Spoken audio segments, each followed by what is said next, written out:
Hello and welcome to Boots to ReBoots, the place remakes come to die. Today is going to be a rough day. Why? Because every once in a while a remake comes out that really makes you scratch your head. It makes you ask, the first one was perfect, what are they going to do to top that? And then after you see the movie you ask, how did they ever think they were going to top that? Which brings me to today's movie. In 2001, a remake to the 1968 classic film The Planet of the Apes came out. Just by saying the title, Planet of the Apes, a whole bunch of feelings should rush through you. The original movie, the TV show, and its sequels have become a huge part of pop culture. I really like the movie with the talking chimpanzees. I said it before, but usually one of the first signs that a movie will be a stinker is if it's been in development for over a decade. Check. Another sign is if multiple directors were attached over the years. Check. And lastly, if there have been many drafts of the script written by numerous writers. Check. They call this development hell, and few films that go through this see the light of day. Even fewer end up any good. It wasn't until Tim Burton came on board as director that the movie came to fruition. Now, before I spent over a decade in an institution, I really loved Tim Burton as a director. I'm a big fan of Pee-wee's Big Adventure, Edward Scissorhands, Beetlejuice, Batman, Batman Returns, Sleepy Hollow, Big Fish, and then it slowly goes downhill after that. I don't know whether to blame him or the Hollywood system because now everything he's done is a remake or an adaptation. Charlie and the Chocolate Factory, Sweeney Todd, Alice in Wonderland, Dark Shadows, hell, even Frankenweenie was a remake of a short film he did. I really like Tim Burton. Or at least I did. Charlie and the Chocolate Factory wasn't very good. And let's not forget his remake of The Planet of the Apes. Oh wait, it's not a remake, he says, it's a reimagining. Yeah, you keep telling yourself that. They say it has little to do with the original, except for stealing famous quotes from it. Take your stinking hands off me, you damn dirty human! This is also an interesting film in Tim Burton's career because it doesn't really feel like a Tim Burton movie at all. The director has a distinct visual style and tackles common themes throughout his pictures. His films are also pretty emotional. This doesn't look like a Burton film and doesn't feel like a Burton film. If you knew nothing about it, you'd probably be surprised to see his name in the end credits. Is this Burton stepping away from his comfort zone, or did the studio strip away his creativity? Who knows? It feels like Tim Burton trying not to be Tim Burton. This movie was probably predetermined by the producers, and whoever the director ended up being was probably insignificant. The movie was going to end up how it was going to end up. Stop ranting and get on with the movie. Oh, yeah, good point. Well, the first thing I'd like to talk about is our main character. The protagonist. In the original, we have Charlton Heston who plays George Taylor. In the remake, we have Mark Wahlberg as Leo Davidson.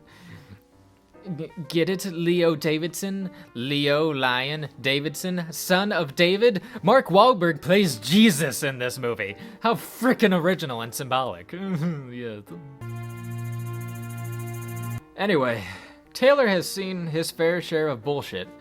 He's fed up with Earth, its hypocritical inhabitants, and ready to leave it all behind for space. He asks a lot of questions about who we are, why we do the things we do. He seems to be a man full of morals and values. Heston is a good leading man, and he's perfect in this role. Which brings me to... Mark Wahlberg.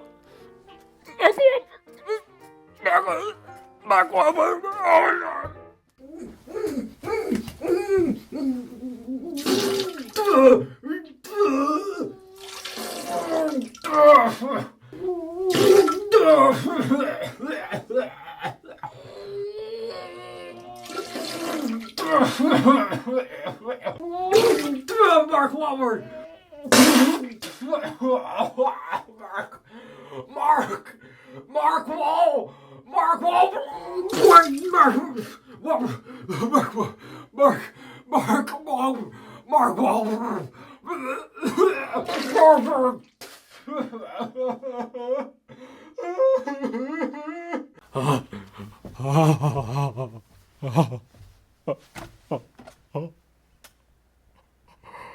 Okay, so there really isn't a lot to Leo. The character doesn't have a lot of depth. Taylor had a lot to say in the original. The first movie had a message. Davidson, however, says very little, which is odd because Heston was a mute for like 1/3 of the original movie. Leo just kinda looks pissed off, calls the villains stupid monkeys, and wants to leave this planet. That's it. The character's motivation is that he wants to go home, and that is all he cares about. The movie is reduced to one long chase scene. Heston had a lot more to do in the original. He had fellow pilots to look after. One was killed in a raid and the other lobotomized. He's injured and can't speak. A lot of the movie is his frustration with trying to prove he's intelligent and not like the other humans. This all leads to the epic moment when he's finally able to scream, "Take your stinking paws off me, you damn dirty ape!"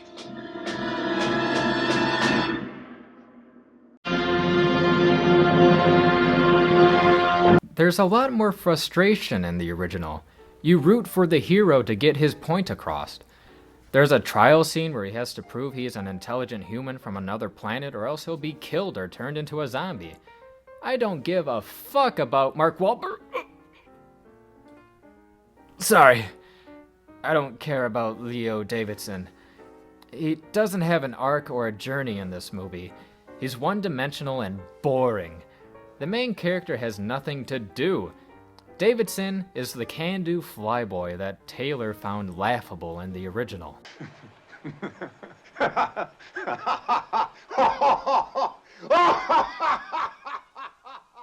Have you ever wondered what happened to leading men?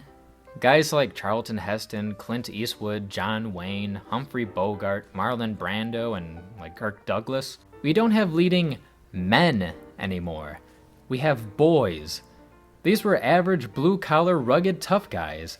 Now we have pretty boys in their teens or early 20s with six-pack abs.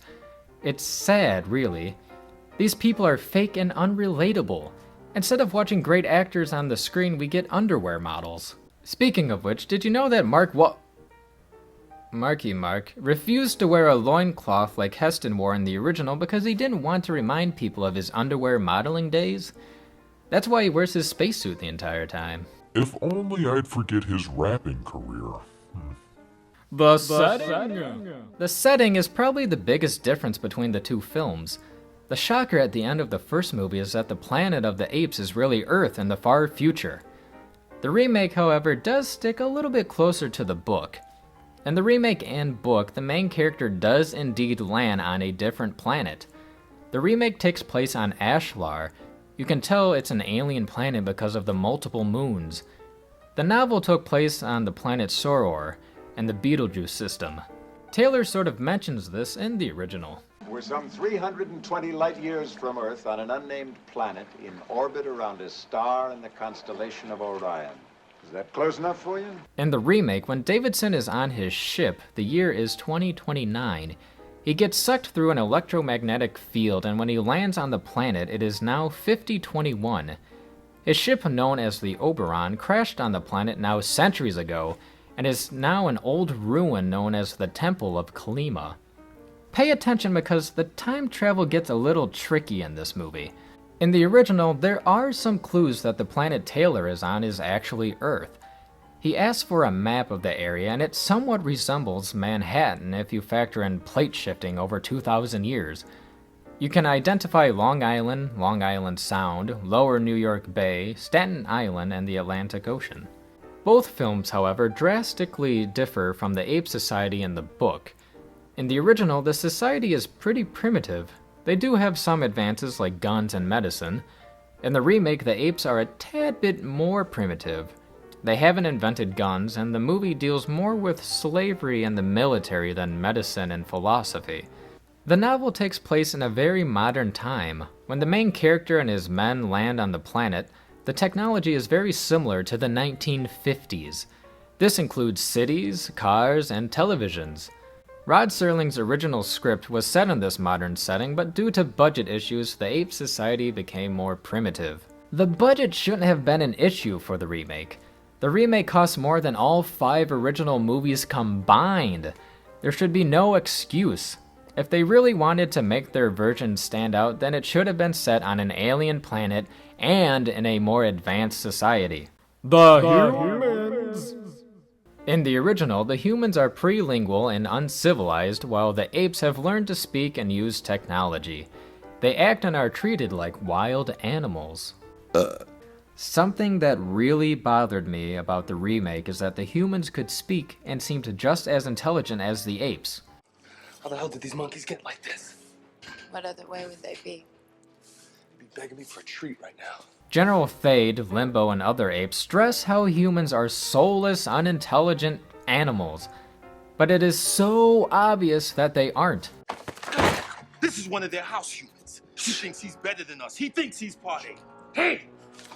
If I called a dog stupid and he responded by saying, "No, I'm not," while filing his taxes, then I'd be put in my place. The argument is very weak in this movie, and I still don't understand why they made the humans capable of speaking, yet bitch about how uncivilized and primitive they are. It's an oxymoron. The only primitive thing about the humans in this version is that they have dirt on their face and wear rags. At least both films do feature some bestiality. Oh my, yes. Which reminds me, I guess I should mention the female leads. Linda Harrison, who plays Nova in the original, really doesn't do much. She can't speak and just looks pretty and confused. It should be noted that during filming, she was pregnant as a result of an affair she had with producer Richard Zanuck. Which reminds me, fuck you, Kristen Stewart. Estella Warren plays the female lead in the remake, and she equally has little to do. She's got like a father who dies, played by Chris Christopherson, and she must not leave much of an impression on Davidson because she kisses him goodbye and he doesn't say anything or look moved at all. He runs away, hops in the ship, and is gone. Hell, even his kiss with Ari was more passionate.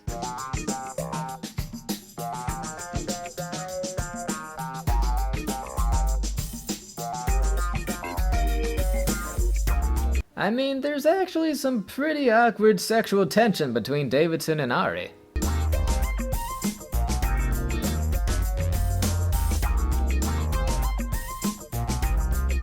You my lover. I'll assume the emotionless reaction was just a result of Wahlberg's phoned-in acting. Wait! You just said his name! I did it! Hey, I did it! I said Mark Wahlberg! Mark Wahlberg. Mark. Mark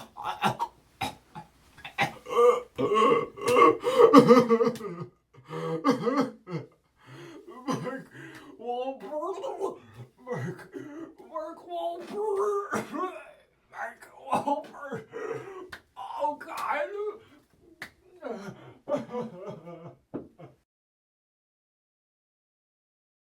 The makeup effects. Oh, darn. The makeup effects in the original were spectacular for their time and still hold up today. I could see how it could be a little campy at times, but it never takes me out of the picture. If I had to give one compliment to the remake, it would be the amazing makeup effects done by Rick Baker. He transformed these actors into realistic-looking apes. I remember thinking while watching Rise of the Planet of the Apes that they probably could have used prosthetics on real actors and it look alright. The apes didn't all have to be CGI. I thought that because of Baker's work in this movie. I loved the designs for General Thade, played by Tim Roth, and Limbo, played by Paul Giamatti. They look very realistic, and it's the one thing the movie got right. Tim Roth's mannerisms combined with the makeup create one heck of an ape villain. The cameos! So the reimagining of the Planet of the Apes also fails at distancing itself from the original by not only repeating famous lines from the first film, but also including cameos from Linda Harrison and Charlton Heston himself. Linda Harrison, who played Nova in the first two films, makes an appearance as a human captive who shakes her head at Leo Davidson when he asks, What is this place? Charlton Heston, who obviously played our lead George Taylor in the first two films, makes a cameo as General Thade's father. How ironic that Heston played an ape in a Planet of the Apes movie. Heston's character also shares the name Zaius, the same name of Dr. Zaius in the original, who tried to have him killed. Oh, the irony! Dr. Zaius, Dr. Zaius. Dr. Zaius, Dr. Zaius. Dr. Zaius, Dr. Zaius. Oh, Dr. Zaius. Remember how the apes in this version don't have guns? It's kind of funny that Heston, a proud member of the NRA, introduces a gun to the apes. This has the power of 1,000 spears. I warn you, their ingenuity goes hand in hand with their cruelty. And lastly, Heston has to repeat his infamous line from the original. Damn them. Damn them all to hell.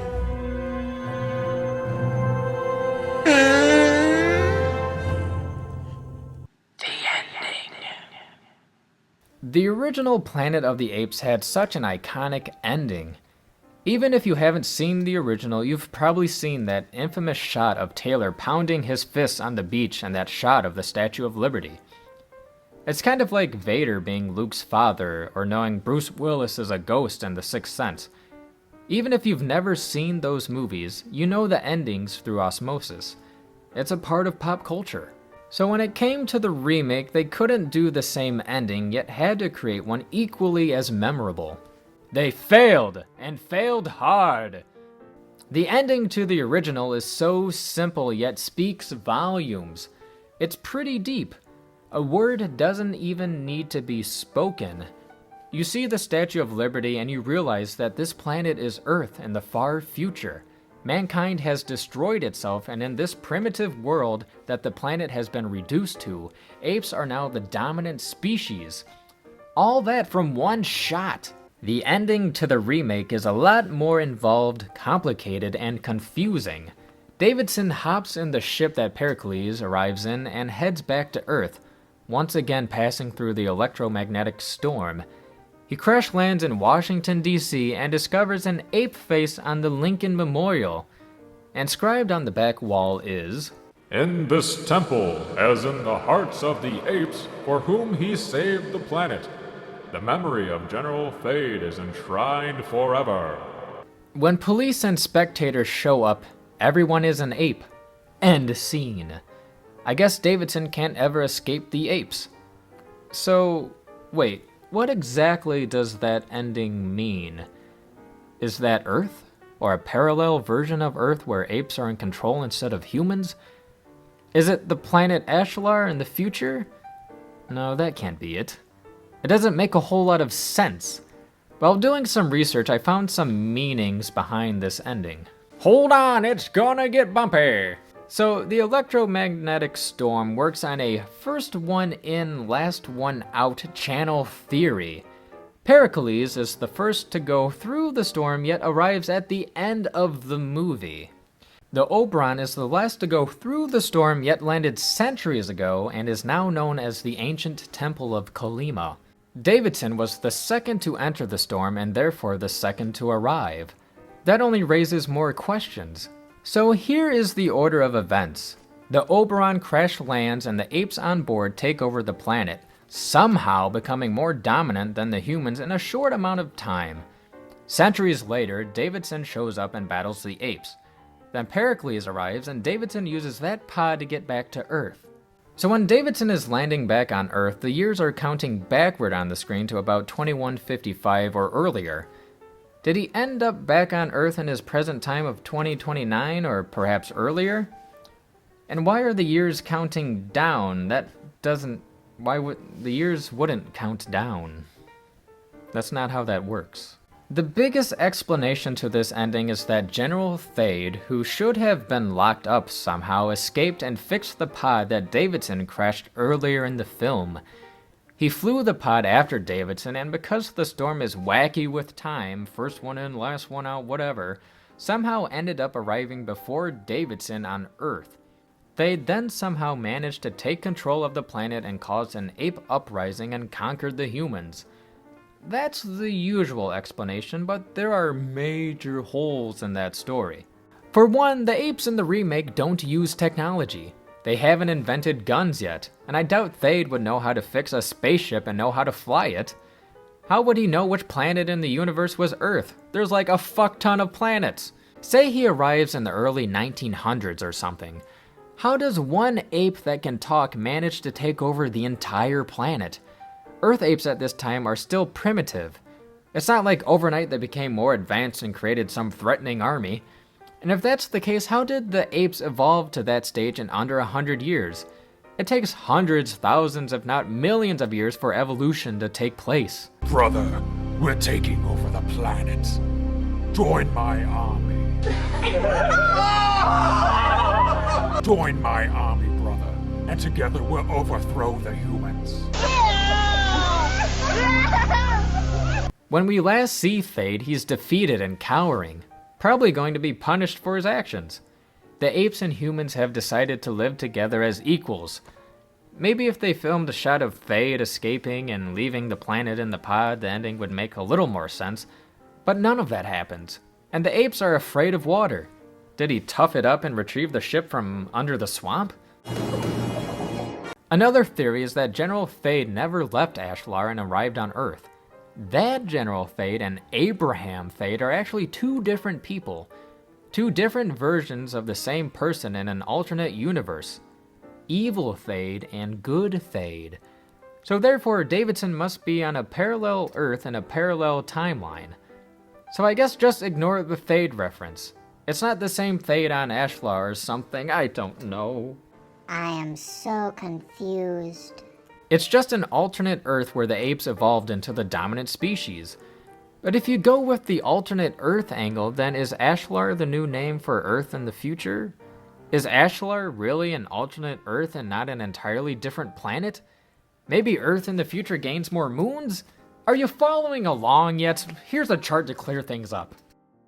What the hell is going on? The remake doesn't give the audience a lot of key information that's needed. Another reason this is so confusing is that this ending was supposed to set up a sequel that never happened. They just created some crazy confusing ending that was up to a future director and writer to figure out in a sequel. Never send a monkey to do a man's job. No matter how you look at it, there are major issues with each explanation. They tacked on a shocking ending only because the original had a shocking ending.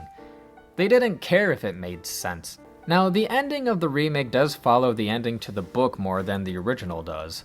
Once our main character leaves the planet Soror and arrives back to Earth, he finds that Earth is now dominated by apes. This is due to the natural progression of humanity's own self-induced downfall as a result of intellectual and physical laziness. There's no ape similar to Thade that traveled in time and caused an uprising. In the book, it's merely a natural progression. I really wish they would have used that ending. It would have made for great social commentary for today. People are becoming dumber and lazier. The novel also featured a twist ending. The main character in Nova escapes Soror and returned to Earth only to find that Earth has went through the same evolution. Our main character then writes a message in a bottle that floats through space as a warning to any traveler who might find either planet. The bottle is found by a couple that is later revealed to be chimpanzees. They ignore the message because no human is intelligent enough to write. Rod Serling went through many drafts of the script for the original. In the beginning, they followed the book pretty closely. The main character landed on an advanced ape planet and went back home only to find it inhabited by apes. Eventually, the Statue of Liberty idea was thought of, and that's the ending they used. Being a fan of The Twilight Zone, this seems like a Rod Serling ending, although others involved with the film take credit for the iconic Statue of Liberty idea. Final thoughts! One thing that's kind of contradictory about the original is how the apes overthrow the humans because they're oppressed, and then create an identical society. The apes try to act like they're more morally advanced than the evil humans once were, And yes, they may not have nuclear weapons, but they're still hunting down humans and performing experiments on them. Either completely wipe out the evil humans or rise above and coexist in peace. Set the example. The sooner he is exterminated, the better.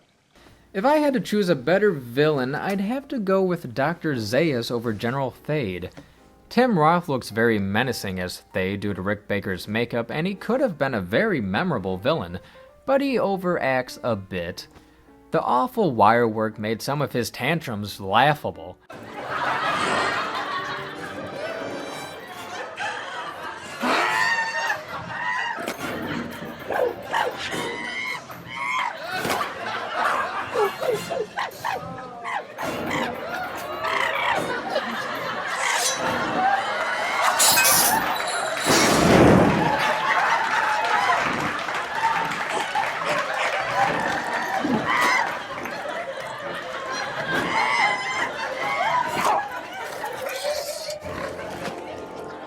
Forgive me, my friend. The apes jumping 30 feet in the air just looks goofy. I also feel that the film missed a huge opportunity for poetic justice. When General Thade has a hold of the gun and fires at the glass, I feel like one of the rounds should have bounced back and killed him. It would have been very poetic if the Thade character died at his own hand because of his blind hatred for the humans. But what's even worse is that Tim Roth turned down playing Severus Snape in the Harry Potter franchise to be in the Planet of the Apes remake. I bet he really kicked himself in the ass for that. While General Thade is more physically threatening, I feel Dr. Zaius is the better antagonist because of his intelligence and position in the community. He never has to lay a hand on Taylor. He's like Charles Manson or Hitler. He doesn't have to get his hands dirty because there are people who do it for him. He's just a mean old monkey. If I had to come up with an ending, what would I do? I'd maybe stick closer to the book. I feel like the story doesn't need a twist ending. When a movie feels like it needs a twist ending and they force it in, they usually can't live up to it. Fuck. First off, I'm debating if I'd keep the setting on Earth or have it be on a different planet. I feel like the modern ape society should be tackled like in the book instead of the primitive ape society seen in both movies. I'd probably have the main character go back in space and either arrive on Earth in the past like caveman Neanderthal days, or in the far future when the planet has been reduced to a wasteland and there's literally nothing left. No matter what, I guess the ending will always be a depressing one. A story meant to persuade mankind to be better than what it is. The remake needed a really iconic moment to compete with the original, which has many. I think it's ballsy that they had Heston not say a word for a third of the movie. It makes you feel the frustration of his situation and you root for him.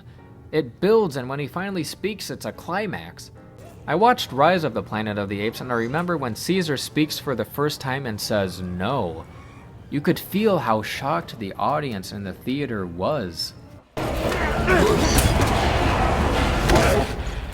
Take your stinking paw off me, you damn dirty ape! No!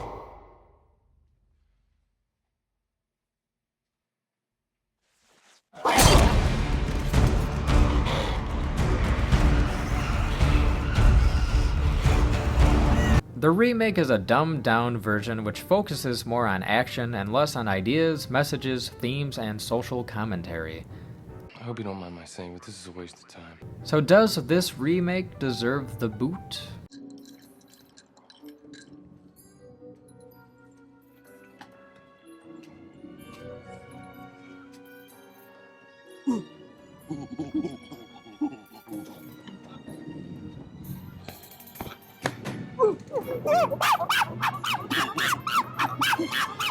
Very much so. This film does suffer from a similar issue I had with Rise of the Planet of the Apes. I don't buy Marky Mark as an astronaut, and I don't buy James Franco as a scientist either. Both human main characters are very weak in those two movies. Overall, Rise of the Planet of the Apes is a lot better than this remake. It has some flaws, but I'm looking forward to the sequel, Dawn of the Planet of the Apes. The original will always be considered a classic. And now it's time to boot it up!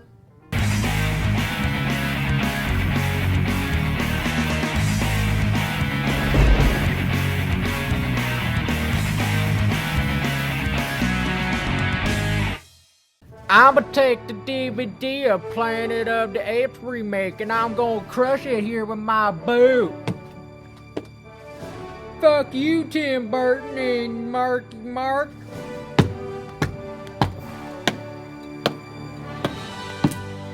Fuck you. I don't know my Wahlberg rapping song to sing.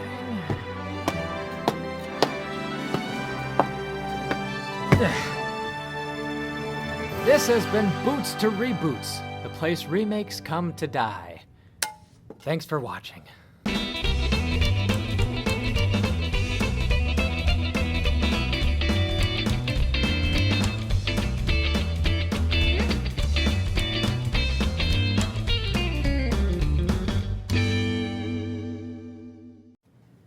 This has been Boots to Reboots. Why am I a hillbilly?